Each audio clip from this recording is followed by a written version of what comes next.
dan arahan kepada kita. Dan saya tidak mungkin menyebutkan pasangan manapun.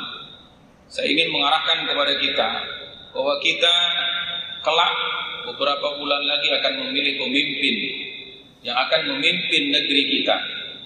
Kitalah yang harus menentukan dan kitalah yang akan bertanggung jawab dengan apa yang kita pilih.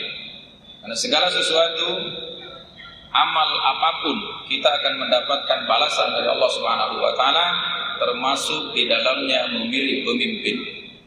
Ma'asyiral hadirin sidang salat Jumat rahimakumullah wa iyyakum. Imam Asy-Syafi'i memberikan pengarahan kepada kita bila kita ingin memilih pemimpin agar kita mendapatkan manfaat dari kepemimpinan tersebut. Apa kata Imam Syafi'i? La yakmulur rajulu illa bi arba'in, bid-diyanati wal amanati was-siyanati war rozanati. Silahkan Anda pilih pemimpin yang memiliki 4 sifat. Mudah-mudahan ada manfaat yang bisa kita ambil dari apa yang disampaikan oleh Imam Syafi'i melalui lisan saya pada kesempatan siang hari ini. Sekali lagi, saya tidak ingin menunjukkan siapapun, karena tidak boleh melakukan hal-hal apalagi menyebutkan nama di dalam berkhutbah.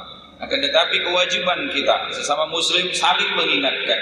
Setelah ini saya sampaikan kriteria calon pemimpin yang harus kita pilih, terserah Anda, dan Anda akan mendapatkan balasan dari apa saja yang Anda lakukan. Yang pertama, kata Imam Syafi'i, cari pemimpin yang memiliki sifat ad-diyanah. Apa itu ad-diyanah? Ad-diyanah adalah sifat mengamalkan agama, bukan menjual agama, apalagi mempermainkan agama. Dewasa ini banyak calon pemimpin yang mengatasdirikan, mencitrakan dirinya sebagai orang yang selalu melakukan ibadah, padahal mereka hanya melakukan sesaat demi mendapatkan dukungan dari orang-orang yang berada di sekitarnya, atau mencitrakan dirinya sebagai orang yang dekat dengan Allah Subhanahu wa taala. Maka pemimpin yang mengamalkan ad-diyanah ini dari awal hidupnya selalu mengutamakan agama. Kenapa? Karena orang yang mengamalkan agama, siapapun dia, mudah sekali untuk diingatkan. Karena sesungguhnya agama, kata Nabi, adalah ad-din an-nasihah. Maka setiap pemimpin yang mengamalkan agama, mudah sekali pada saat dia melakukan kesalahan dinasihati, dikritik, diberikan saran, maka dia akan cepat menyadari kesalahannya. Bukan malah justru orang yang mengkritisinya, orang-orang yang memberi saran dikriminalisasi dan lain sebagainya. Ma'asyiral hadirin sidang salat Jumat rahimakumullah wa iyyakum. Betapa pentingnya agama dalam kehidupan kita. Al-Quran memberikan contoh kepada kita. Surah Al-Baqarah ayat 132. Pentingnya agama dalam kehidupan. Allah Subhanahu wa taala berfirman, "Wa wassa biha Ibrahim banihi wa Yaqub, ya baniyya innallaha astafa lakumud-dina fala tamutunna illa wa antum muslimun."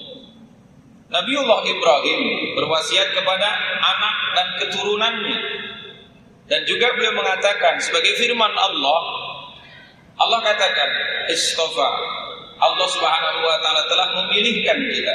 Innallaha astafa lakumuddina, sesungguhnya Allah telah memilihkan agama dan jangan kalian mati kecuali dalam keadaan beragama Islam. Ma'asyiral hadirin sidang salat Jumat rahimakumullah. Lewat surah At-Tirmidzi, Rasulullah SAW juga memperjelas bagaimana pentingnya kita memilih agama sebagai landasan dalam kehidupan. Karena sesungguhnya Allah telah memilihkan agama Islam ini untuk kita, dan kesempurnaan Islam, sekali lagi, kesempurnaan Islam dalam hadis Rasulullah SAW hanya bisa disebut sempurna dengan 2 hal. Apa kata Rasulullah? Innallaha akhtara lakumul Islam dinan fa'akrimu bi husnil khuluq was-sakhar fa innahu la yakmulu illa bihima. Sesungguhnya Allah telah memilihkan agama Islam kepada kalian, dan sempurnakanlah agama Islam tersebut. Fa'akmilu, sempurnakanlah Islam itu dengan 2 perkara. Yang pertama, bi husnil khuluq was sakha. Yang pertama, Islam itu akan sempurna dengan akhlak yang mulia. Karena sesungguhnya Rasulullah SAW diutus ke muka bumi ini, yang pertama Rasul ajarkan kepada kita adalah tentang akhlak. Akhlakul karimah yang diajarkan oleh Rasulullah. Sehingga Rasulullah SAW bersabda, "Innama bu'istu liutammima makarimal akhlak." Bukan ilmu yang didahulukan, melainkan akhlak yang mesti diutamakan. Kemudian Islam akan sempurna dengan yang kedua, bis-sakha, dengan kedermawanan. Saya ingin tegaskan sekali lagi, bagi kita ini semua bisa melakukan kedermawanan. Bagi ulama, dermawannya memberi nasihat.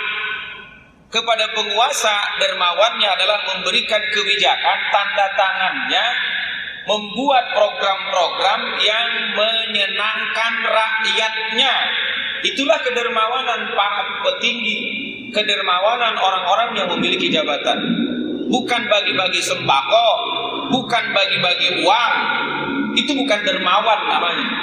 Dermawan penguasa adalah, kita sama-sama simak hadis Rasulullah SAW yang dijelaskan oleh Imam Nawawi Al-Bantani bin Umar.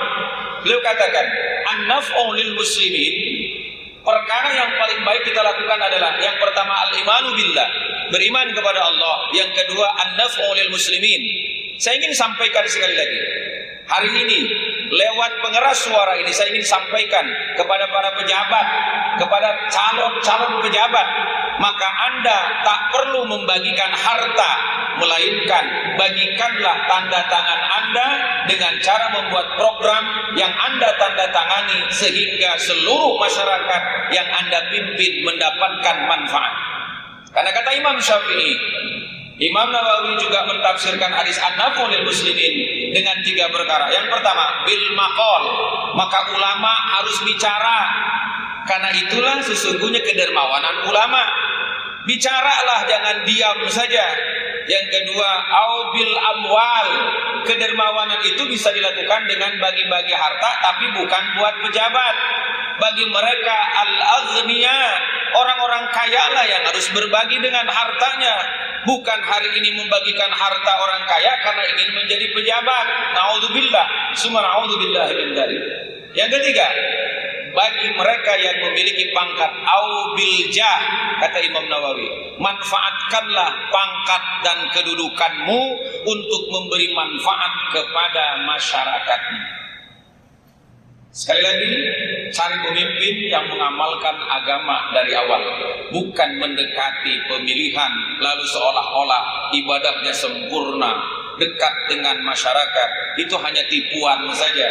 Kelak ketika mereka sudah terpilih, maka mereka akan mengkhianati, karena sesungguhnya dari awal tak pernah takut dengan Allah Subhanahu wa taala. Yang kedua, calon pemimpin yang harus kita pilih adalah yang memiliki sifat al-amanah. Orang yang jujur dan bisa dipercaya, ucapan dan perilakunya sama. Perilakunya A, ucapannya A. Maka hati-hati kalimat yang dikeluarkan oleh orang-orang yang ingin dipilihnya. Kelak kita buktikan dengan apa yang diucapkan samakah dengan perbuatannya. Dan sesungguhnya ketika Anda memilih orang-orang yang ternyata hanya memberikan iming-iming di awal, ternyata mereka akan mengumpulkan kembali harta yang telah mereka bagikan.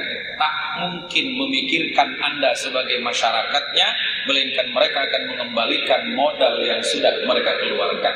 Yang ketiga, cari pemimpin yang memiliki sifat asyianah. Apa itu asyianah?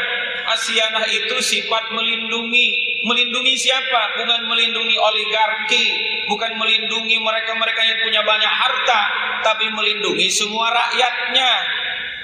Karena pada saat Anda dipilih, wahai para penguasa, wahai para pejabat, ketika Anda dipilih, yang memilih Anda hanya 1.000 orang, sementara jumlah masyarakatnya sebagai tamsil saja.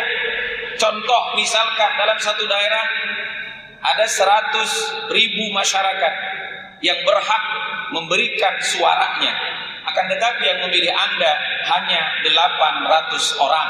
sisanya tidak memilih Anda, maka ketika Anda menjadi pemimpin, sisanya yang tak memilih pun itu adalah rakyat Anda. Maka sesungguhnya pemimpin yang memiliki sifat asyana tak mungkin membeda-bedakan pemilih atau bahkan orang yang memusuhinya. Ketika ia sudah menjadi pemimpin, maka ia tetap memberi manfaat dan melindungi masyarakatnya. Terserah Anda. Apa yang ingin saya sampaikan hanya sekedar peringatan bagi kita. Setelah ini Anda tak mau lagi mendengarkan nasihat Imam Syafi'i, terserah. Anda mau memilih orang yang memberi harta kepada Anda, terserah. Saya sudah sampaikan karena ulama kewajibannya menyampaikan dengan ucapannya, dengan lisannya, agar manusia menyadari perbuatannya yang kelak akan dipertanggungjawabkan di hadapan Allah Subhanahu wa taala. Yang terakhir, yang keempat, cari pemimpin yang memiliki sifat ar-rozana. Apa itu ar-rozana? Kata Imam Syafi'i, ar-rozana adalah sifat manusia yang memiliki ketenangan, tenang, tegas, dan teguh dalam prinsip kebenaran.